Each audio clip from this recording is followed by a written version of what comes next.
World War II matungdagi ngasi fawbuda Japan follow tawduna lakliba Pacific ki oiba principle asidagi nathaiduna hojik leiriba Japan gi lengaktagi military ki oiba anauba strategy puduna lakre masigi pakhumoina North Korea gi maikaidagi anauba misal ani amagasu changyeng tawduna Japan bu warning tawrakli anauba video update amada amuka hanna taram noktari video sida hojik eastern thangba Asia sida nauna lakliba development sing asigi matangda amu yengbinasi Mamangi haptagi iraigi numit asida Japan gi leiriba cabinet ki maikaidagi National Security Strategy, National Defense Program Guideline amasung Midterm Defense Program hairiba document ahum asi approve tawkre. Japan hairiba country asi anisuba lanjau loikraba matung makhoi constitution iba hobudagi pacifist oiba ideology amagi makhada country asina powerful oiba khulaising asi develop tawdabida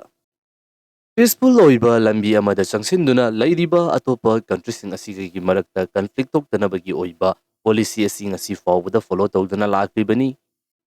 adubu Japan gi handak anauba national security strategy asida counter strike ki oiba capability hapsinduna hana leiramliba policy asidagi mafung fana awonba ama porakadawri masigi matungina Japan hairiba country asida leiriba atopa yumlonaba countries asidagi karigumba invasion natragana attack na chingba threat ama lakpa matamda madubu hana Japan na counter tawungnabagi khongthang adu masi oigedawribani lakadawriba chahi tara asi fawbadi atopa foreign gi oiba threat amana Japan da maithiba pihandanabagi damakta masa mathanta ngakthokchanabagi damakta military ki strategy hojik adopt tawgadawri masiga loinana Japan gi maikaidagi US made Tomahawk missile sing asi leigani amasung lakadawriba matam asida Japan gi leiriba company Mitsubishi Heavy Industry asiga kusamnaduna makogi hojik leiriba surface to ship guided missile sing asigi anauba advanced oiraba version sing develop tawduna mass production hauragani haina fongdokli khwaidagi maruoiba wafam amakakta Japan gi maikaidagi Japan su hojikti long range missile sing develop tawba hauragani haina fongdokli hojik asi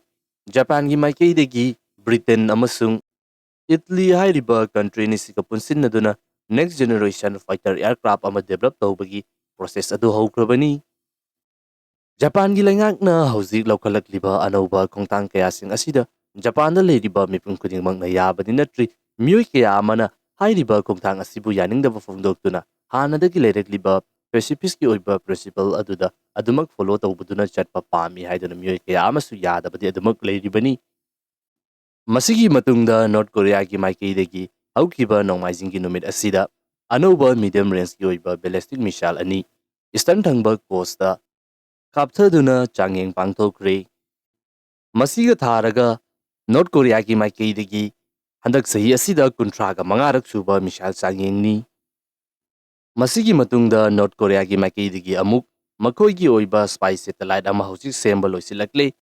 lakadawriba chahi 2023 gi April asi fawbagi manungda satellite asibu mai pakna changyeng tawragani haina claim tawri North Korea gi satellite asi hauji fawbagi oina makal ani ki oiba changyengda mai pakle haina su makogi reporting aduda fongdokli North Korea gi handaki anauba missile test adujasu South Korea amasung Japan gi maikaidagi madubu yaningdaba wafamsing adumak fongdokli North Korea gi maikaidagi pangthokriba changyeng adu North Korea gi masagi country asibu ngakthokchanabagi damakta defense capabilities hengathanjabani haina fongdokli Nakalamarom Japan gi maikaidagi anauba security strategy poraktuna hanadagi leirakliba Japan gi military spending asidagi double de hengatuna paisa thadaba haugadawri North Korea gi maikaidagi mamang pangthokiba missile test aduda Japan hairiba country asigi mathakta lalaba matungda Pacific Ocean da kapthakribani Japan gi point of view digi yengba taragadi makoina hojik tawriba asisu karigumba tawdaba yadaba thabak amadi adumak oiribani masini hojik leiriba fibam sing asi video sigi oinadi matang sida losinjarage